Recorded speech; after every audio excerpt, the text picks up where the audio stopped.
A Justiça decretou a prisão temporária de 30 dias do segundo suspeito de participar da morte da soldado da Polícia Militar Juliane dos Santos Duarte, de 27 anos.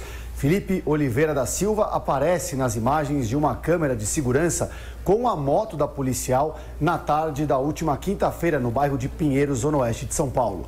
O delegado do 89DP, Antônio Sucupira, ouviu as testemunhas que reconheceram o bandido e falaram que ele esteve no bar em que a PM Juliane desapareceu. E ele apenas fala que participou da condução da moto até próximo à Praça Pan-Americana. Portanto, ele nega qualquer outra participação no evento da morte da policial Juliane.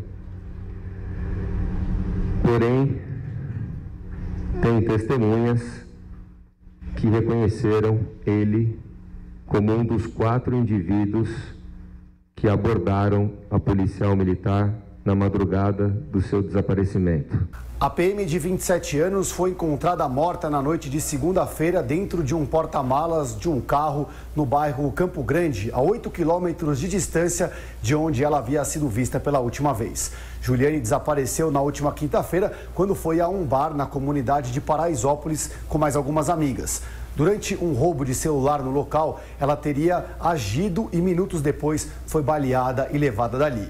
O outro suspeito preso na última terça-feira é Everaldo Severino da Silva, de 45 anos, conhecido como Sem Fronteira e suspeito de fazer parte do PCC. Por falar em PCC, o secretário de Segurança Pública de São Paulo, Magino Alves, não descarta a ação do crime organizado na execução da policial militar. O motivo da execução da soldado Juliane fica muito claro. Ela foi identificada pelos seus algozes como sendo uma policial. Foi isso que aconteceu.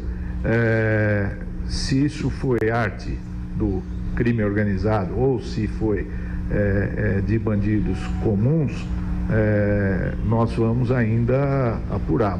Os exames periciais apontaram que ela morreu entre 24 e 48 horas antes da localização do corpo.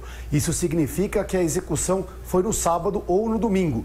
Juliane morava em São Bernardo do Campo com a mãe e a irmã e era a primeira vez que ela tirava férias como policial militar.